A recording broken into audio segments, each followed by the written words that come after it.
All right, everybody, welcome to a brand new For the City episode. I am your co host, Francisco, and on the other side, the other co host. Chef Boy Ortiz. So it was victory Sunday for both teams. So we're going to start this out. Obviously, my Giants, Browns going to have to go on the back burner for this one. It was a it was a much needed victory for my squad, having won in New Orleans since 1993, won in overtime. Uh, keys of the game, I told you we're going to be use Tony Moore, which they did, and Saquon getting over 100 yards, which he finally did between receiving and running. And the Giants showed what they can do. They came back from 11 points down to win that game amazingly. They didn't blow it this time. Um, Daniel Jones threw one pick in that game, but it was a Hail Mary pick at the end of the first half. So I don't even count that really as a blemish on his day. He set records for the yards thrown in that game. Overall, I thought it was a great performance. Defense held in all game. Once they got that coin toss, Peppers was excited once he called for the coin toss and they won. And they went right down the field, no hesitation, no 3 and out. They just took it right down. Yeah, no, I mean, from what I could see, what I took away from the game, it looks like they finally opened up the offense, man, and they used the weapons they had, like you've been saying.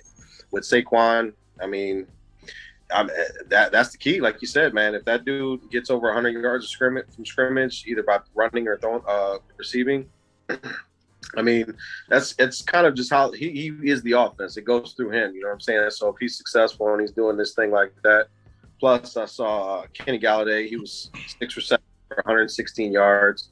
All the other receivers got into the game, you know what I'm saying? Like Ross with that big catch, that big touchdown. So, I mean, that's what the Giants should be doing. They should be using their explosive players. They should be throwing the ball more. Daniel Jones threw for 400 yards. I know it was an overtime game, but still, he threw for over 400 yards in a game. So, I mean, that's what the offense should look like.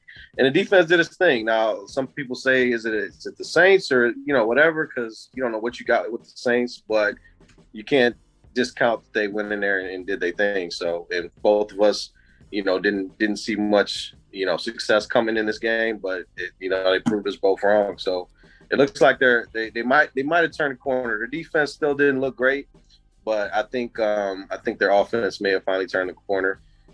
Well, I think New Orleans' biggest mistake is doing the dual quarterback thing. I think that kind of and it's been effective for them so far, but I think kind of hurt them in this game a little bit because if you notice, they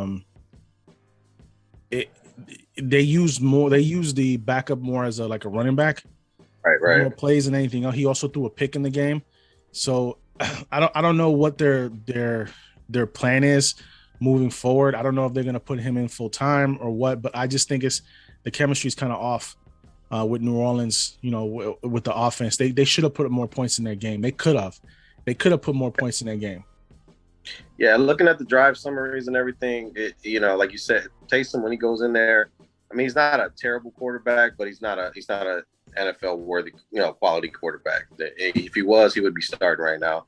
And Jameis Winston, he's hit or miss. You never know what you're going to get with him. So they really don't have an identity. But hey, I mean, the name of the game is to win the game. Giants came in, they did their thing, they won the game, and like you said, it's good to see Saquon look like he's getting healthy, and Daniel found some confidence, man, in his receivers. I think he really got something with Galladay, man. That leading up to the game, a lot of people were like, "Why you going to get this guy and you ain't going to use him?" You know what I'm saying? And now you got a legit number one receiver on the team and a speedster and Ross, and you got some people on there. You gotta use them. So, if he can start doing that, then good things should be coming. So the progression of Saquon's been good for the last 4 games. He's been getting tearing up. He finally had his breakthrough with the 100 yards. I kind of figured once he hit over 100 yards, it was going to be a wrap. They were going to find a way to win the game, and they did. He scored the game-winning touchdown at the in overtime to win the game. But I told everybody, watch out for Tony's speed because he will burn you. And he burned you for yards after the catch, and that's what he was doing in that game.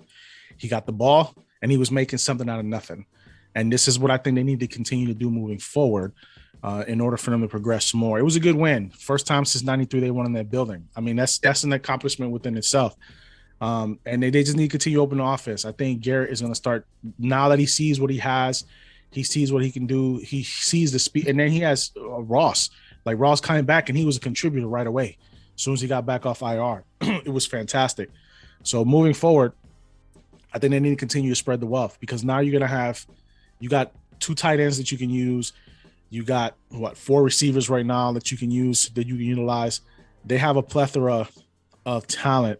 They just need to protect Daniel Jones. And they, for the most part, they pretty much protected him the entire game, and he was able to come 11 points down, man. It's not an easy thing to do in the fourth quarter. You come back and you tie the game up. It was fantastic. Well, I never, like I said, it reminded me of last year, how they surged at the end of the year. And this is what we talked about. You know, they have it in them. You know what I'm saying? It's not like, you know, a lot of people were discounting them and saying they're, you know, a trash team. And it's hard to, you know, as fans, you get down and stuff like that. But the talent is there. And like I said, the division is still, you know, up for the taking and everything like that. But, you know, that defense, you know, no sacks, you know what I'm saying? They played solid. They made some tackles, but the reality is, you know, you got to get turnovers, which they did, and that helps. And then, you know, they were hungry, man. Like you said, Saquon, you could just, I mean, not Saquon, Peppers, you could just tell by his enthusiasm, you know, they want to win, you know what I'm saying? And I think they just need to find that identity. I think they did find it this game, and they just got to continue it on now. You know, you go from a pick me up like that, a big game, big win. It's a good way to go into the next game. And I know we'll talk here, but you know, they got something to get rolling on. So points were made, Giants win. It was a good one to keep in their pocket. Now they need to, you know, stay motivated and move on to the next game. We'll get to that in a little bit. So we're going to shift gears over to the Browns. They got a W. Wasn't impressive. Should have put up more points than they did against Minnesota. Yeah. In all reality, I think Minnesota beat themselves. It was much less the Browns that beat them, because Minnesota should have been able to put up more points. I just didn't see. I don't know. I wasn't impressed in that game. The Browns defense is the Browns defense. I mean, they're solid. You know, they even made Garrett take a random drug test after the game because he had short sleeves for his stuff. But I really wasn't all too impressed with Baker in that game. I don't know what's going on with him. I don't know what the slippage is. So, I mean, what are your thoughts on that? Yeah, man. Ugly win is still a win. I mean, don't get me wrong. We're still 3-1. I wouldn't agree with you so much to say that they should have put up more points. I mean, I really love what Joe Woods did. They came in that first drive. They played soft. They rushed for. It felt like they were just kind of getting their footing. You know, Minnesota came into the game with a top 5 offense. Kirk Cousins was lights out for the last 3 weeks, and you know, one of the top-rated quarterbacks. He had like 9 touchdowns, no picks. So it wasn't. And they had Dalvin Cook, so they came in and shut Dalvin Cook down. Like I said, it was going to be one of the keys to victory. And you know, they still got the pressure. They had 10 pressures, 2 sacks. They didn't have 9 sacks, but the defense, I think, is legit. I think is really there.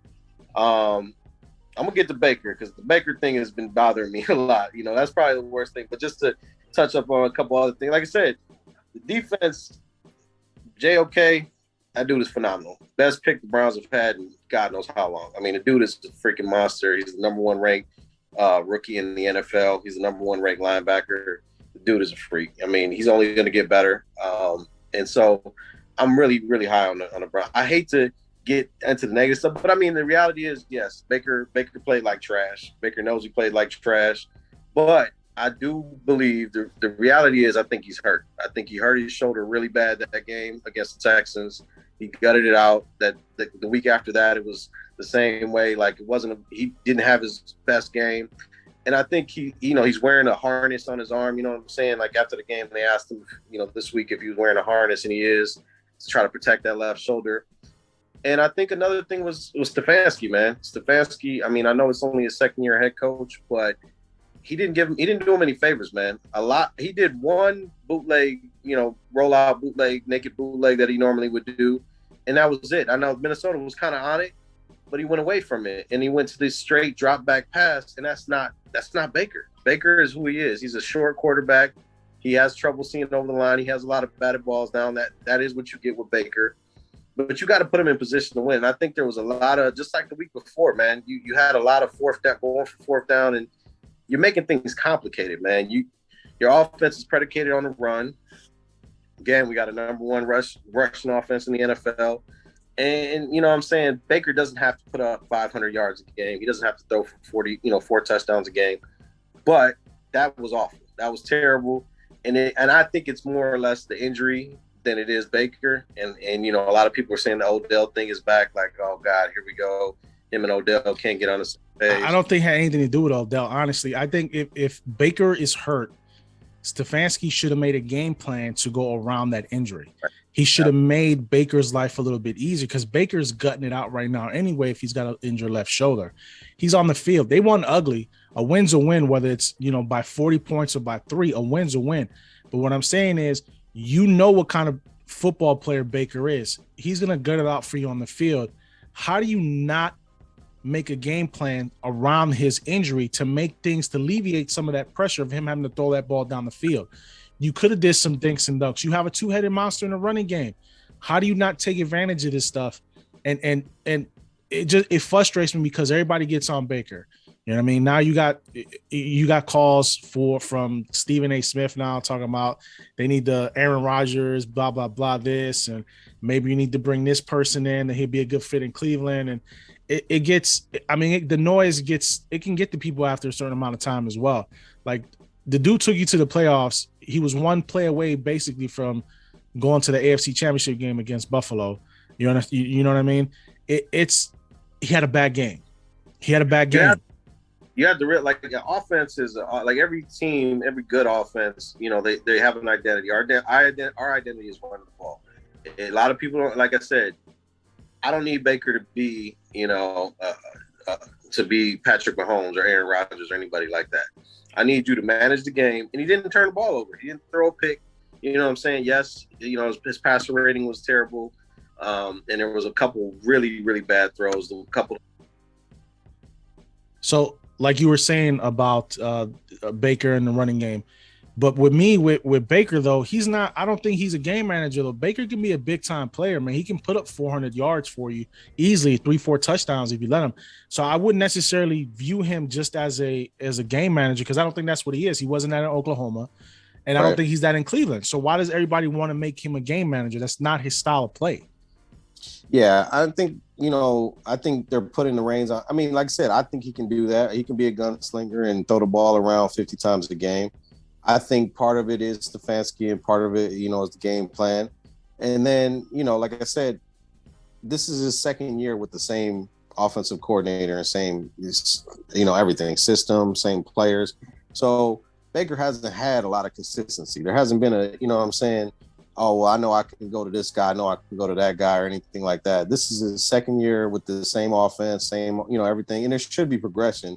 But like I said, Minnesota's not a slouch. Their defense is still pretty good. They had a really good secondary. And so, the missed throws, you can't make excuses for that. But I mean, like I said, I think it's more a number of things than it's just, oh, here's Baker, he can't. Now, there is a stat I was listening to the other day. They were talking about when the game is less than 1 point, the last 12 games where the game was 1 point or less and the Browns had to come and win, Baker's has thrown 5 interceptions, and he hasn't been closing, man. He hasn't been doing it in those pressure situations. Now, that's something he's got to step up. Like, if you want to be a leader and win a Super Bowl, you got to win those games. And so far, he hasn't proven that he can win those games. But again, let's give him the benefit of the doubt that this is his first year with the same offensive coordinator, same thing in 4 years. So. Well, you got to remember, too, he's trying to establish himself back with Odell, and then Landry's still out. So it's not like he has his full complementary of players that he can utilize. And if he's hurt on top of that, it's going to make things difficult for him to put up those kind of yards. Nobody ever takes into account when somebody's hurt, because it's football. They assume, he can fight through it. But you don't realize your left shoulder can affect the way you throw, even if you're not left-handed. You get what I'm saying? It can still affect his whole body. Yeah. Right. It can affect the motion. It can affect if you're trying to throw, over your shoulder, across your body, all that. So I would hold. It was a bad performance. Brady didn't have a great performance when he played the Patriots, but they still ended up winning the game. You can win ugly and still win, but nobody's talking. I'm not saying Baker's on the same level as Brady. What I'm saying is every quarterback is allowed to have a bad game. As long as you win the game, you win the game. I mean, look at Daniel Jones. He had a phenomenal game, and they barely squeaked out a win. But they gave Daniel Offensive Player of the Week. You know what I mean? And he deserved it because the numbers that he put up. But Baker, I believe Baker, if he has his full complementary of players and they create the offense around his strengths, I don't see any reason why he can't continue to be productive. Yeah, and they will. And like you said, man, I mean, like you said, you have some quarterbacks that'll have those great games and throw for 3 touchdowns and 400 yards and still lose the game. And how would the press be on him then, or the media and everybody else if they would have lost? Now, they didn't. Thankfully, we got a stout defense that's doing their thing. And, I prefer to talk about that. Like, I like to think about that and be on the positive side of things. We still got the 2 best running backs in the NFL on the same team. So, again, we got a tough matchup coming up now. You know what I'm saying? This is going to be our first real test. And, Baker's going to have to step it up. He's going to have to play better. And this is going to be the first one he really is going to be challenged at. So let's talk about it. It. So they are going – is the game at home or is it away? Away. They're in L.A. So they're going to be in L.A. So what do you see are the keys to this game? If Baker's hurt, man, I mean, it's going to be a long day. Yeah. Bosa scares me, man. Bosa had his number, and I think Bosa's going to be raring trying to get him and everything like that. I think Jedrick Wills being injured, they need to sit Jedrick Wills. They need to stop putting him in there, taking him in, putting him out. He's got a bum ankle. Just get your left tackle together. Let him practice all week with one guy and don't do this switching in and out stuff. But that's my keys to victory. What I got down here is start fast. I mean, we got a great defense, but we're going to have to score points. We're going to have to put up more than 14 points ain't going to cut it. We're not going to hold San Diego to 7. So we definitely got to start fast. And we got to slow down Herbert, man. Herbert is their offense. Now, don't get me wrong. Eckler is a good running back. But I think our run defense is going to help. I'm not worried about our run defense. Our run defense is there. So really, it's going to be starting fast, slowing down Herbert, man. We're going to have to get the pressure on him. He was hit. I was looking at it. He was hit 7 times. He had 2 sacks last week against the Raiders. And I don't think the Raiders have the pass rush that we got. So their offensive line isn't great. You can't get to him. He does hold the ball a lot. And we got to get turnovers, man. We got to get turnovers. We turn the ball over. We don't turn the ball over. We get some turnovers on there. I think that's a recipe for a victory. Now those are some big asks, but that's what needs to happen. So for me on my end, I'm going to tell you right now, they need to slow the game down, period. You're not going to go tit for tat with the Chargers. It's not going to happen. No. So you need to take it good old 80s AFC North grinded out football for this game. Clock management. You need to run the ball until they prove they can stop you. Keep running the ball down their throats. Control the clock. Try to, like you said, try to make few mistakes in that game. Knowing that Baker's hurt, they're going to target him, obviously, on the defense. But if you slow the game down, grind it out, you have two running backs that you can alternate from, either one. Both of them are 3-down backs that you can use. One's tired, just bring the other one in, grind it out. You don't need to put up 5 touchdowns and 400. They don't need you in that. They don't need you for that game. If you try to do a shootout with the Chargers, you're going to lose that game. Flat out, point blank, period. That's not how the Browns are not built that way. Browns are built to grind it out, old school, punch you in the mouth type football. They can put up points like they showed early in the year, but when you're going against an offense that can put up 30 points like this, you have to be able to slow that clock down. I don't foresee them having an issue with Herbert because I don't think Herbert's seen the Cleveland's defense. Not like this. Like this. He's not gonna. I don't think he's gonna. It's gonna be a long day for Herbert. But if you leave him too much space, he's gonna make you pay for it. He will make you pay for it. But I think if Cleveland clamps down on him, They have an opportunity to just grind the game down. And I think, honestly, for that game, my prediction that game is going to be 21-27. I think the Browns win. And I think they win on two field goals in the fourth quarter. Because I just don't, with Baker the way he's hurt right now, I just don't see them putting up those type of points. We didn't even talk about that, man. We got a field goal kicker. We got a kicker. Like, I'm pumped, man. We got a kicker. That boy, 50 yards, nothing. You know what I'm saying? So that is amazing. That right there was one of our biggest question marks coming into the season. And the fact that we have a solid kicker, man, that makes me feel a lot better. My prediction, I don't remember at the beginning of the year when we talked about our, what we thought the win-loss record would be. If I thought I picked this one as a W as well. It's again, they're San Diego. I'm not San Diego. LA's coming off of a Monday night game, so it's a short week for them. I think we win this game. I think the score is going to be 30-24. I think our defense will be stout. I think what will happen is it's going to be one of those ones where we got the lead going into the fourth quarter, and they're going to be throwing the ball all around the place, and they're going to bring it back, make it close, but I think we're going to edge it out and win the game 30-24. So our score is not that different. I got it 27-20. So 27-21. So it's going to be I think it's going to be a good game. It's a game to watch for. It's an afternoon game, 4:30 game, and then we'll see where we'll go from there. So now let's switch over.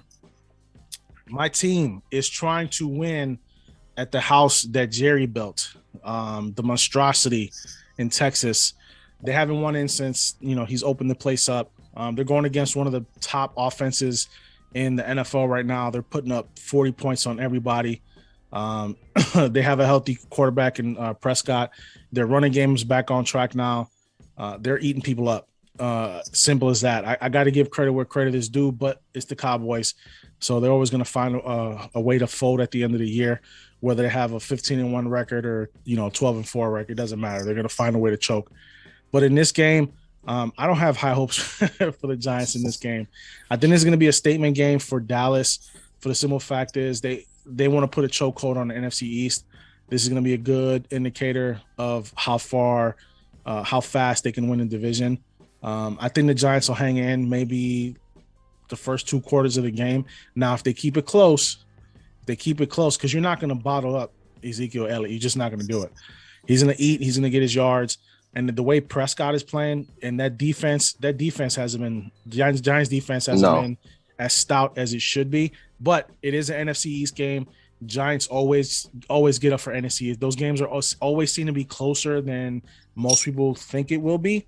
I still think the Giants are going to lose this game, but you'll have Saquon over 100 yards again. I just don't think they're going to be able to keep up point-wise. I don't see it for right now. I think the Giants need a little bit more time, a little bit more maturation during the season to get more comfortable to open the offense up. But here's my dark horse for the game. My dark horse is going to be Garrett. And the reason I say it's going to be Garrett, because he's coming back to Dallas. Right. So he might be saving some of his best stuff for that specific game. Do you understand where I'm coming from? Yeah. Specifically for that game, because anytime you play, anytime you go to a rival and you used to coach that rival, there's something special about going back to beat that rival. So he might be saving some of his best play stuff that he hasn't pulled out yet for this particular game. And, the Giants might surprise everybody and win 2 in a row. I don't see it. I see Dallas putting up 35 and the Giants 21. That's going to be my final score in that game.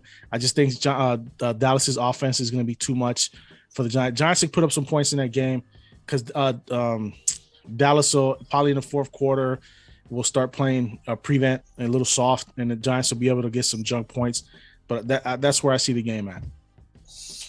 Yeah, you kind of stole a little bit of my thunder. I was going to talk about that too, man. You can't discount the revenge factor. I mean, don't get me wrong, Garrett's not the head coach of the team, but he has that familiarity. He knows the players. He knows Dak really, really well. He knows Ezekiel really, really well. He knows their tendencies. Like you said, I mean, he coached them for years, so you can't discount that. I'm actually going to go against you, man. I think the Giants do win this. I think the Magic Dome recipe is going to keep them going. They're going to do it two weeks in a row in the Dome. I think Barkley is getting healthier. I think he's I think he wants this. I think he got a little bit of a boost, in the arm right there for that last week, and I think he feels healthy and feels confident now. So he's probably going to be running with a little bit more authority. Now, don't get me wrong, Dallas is a great team right now, Right. but again, every divisional game that I've seen Dallas and Giants play, it's a tough game. It's you get your one-off blowouts, but I honestly think this is going to be a statement game. I think that the Giants can turn around their season with this, and they know that because, like I said, the division is wide open. The Eagles aren't really doing nothing. Washington's not doing nothing, and Dallas is really just sitting up there at the top. But I don't think they're unbeatable. I think they feasted on a couple easy teams, and you know what I'm saying. I think the Giants are going to pull this out. I think my dark horse, my keys to victory right now, man, is explosive plays, man. I think they found something in that receivers in Galladay and Ross and Tomey. They got to use them, man. They got to use them, spread it out. Daniel Jones got to be feeling good after last week. You know what I'm saying? Him doing his thing. So I think they got to open up the offense like they've been doing. And I think they win the game. I said 27-24. I think it's going to be a close game. I think they'll hold. I think Garrett's familiarity with Dak and Zeke and everybody on that team, I think he's going to get that defense. He's not a defensive coach, but I think he's going to get them in the right set and let them know what to look for. And I think they're going to hold them in check. It's going to be a shocker. But, my only issue with the game is Prescott can run. So Prescott he can beat you with his legs. You know what I mean? And he can throw a mile. He can throw down the field. He's got Cooper. He's got weapons he can use. My thing is Jameis can run too. You know what I'm saying? But I haven't watched too many Dallas games. I know that first game, Dak wasn't trying to run. I know he was a little timid on that ankle still. Yeah. And was it against the Giants where he got that ankle messed up, or was it I don't remember if it was them. I don't remember the game that he got. I think it was against the Giants that he. I think it. Yeah, it was against the Giants. I want to say it was against the Giants. Yeah, it was against the Giants. That mental stuff, man, you can't discount that, man. You definitely can't discount that. I'm just hoping. What I'm hoping for is, like you said, I'm hoping that they can pull this off. And I'm hoping, like I said, my dark horse, my keys to victory is Garrett. Garrett is the one I think he's got to set the game plan for the offense. They have to score. They have to score points. They have to score points. If you don't, like I said, you got to establish the run early because that's what Dallas is going to do. Dallas is going to try to establish the run early. Giants had to do the same thing. I think it's going to be a grinded out game like it was against Washington, and then the offense is going to pick up a little bit. But I think, but if Dallas starts striking early, forget about it. Game's going to be over. If Dallas is if Dallas has 14, 21 points in the first quarter, the Giants are going to have to pull a miracle out of the hat. I just don't see it happening. It's going to turn into a blowout. But if the Giants can do what they've been doing if you notice the last 4 games, their defense has been very productive the first half of the games, and then slowly the defense got worn down. But against New Orleans, they managed to keep that intensity with the defense and come back from that 11-point deficit because the defense held New Orleans down. So if they can do that against Dallas, they have a chance. I personally just don't see. I don't have faith in them right now enough to string 2 of these games together against an elite caliber team like Dallas. But like I said, it's an NFC East game. Things can change on the fly, and then we can go from there. Yeah, I don't know, man. Like I said, I think they're gonna do it. I think, like I said, it's something deflating about a high-powered offense. If you can punch them in the mouth in the beginning of the game and hold them to a punt or even a field goal, I think that gives the offense a little bit of a boost. And like I said, I think they're going to shock a lot of people. I think this is going to be one of those games where everybody's going to be surprised, but they're going to be like, look, man, I told you this is what happened. But it's a 4:30 game. It's a 4:30 game, so it's going to be prime time. It's going to be on Fox. I see it. Like I said, it's going to be – we'll see how it goes, man. Crowd's going to be crazy. It's going to be definite in the stadium. We'll see how it goes. So this is going to do it for this episode of For the City. Continue to follow us. We have our IG page up. Go over and go follow us. What's the IG page now that we have? For the City Podcast. For the City Podcast on Instagram. For the City Podcast on Instagram. We will see you guys next week. I am Francisco. I'm Chef Boy. And we will talk to you guys next week. See you later. All right now.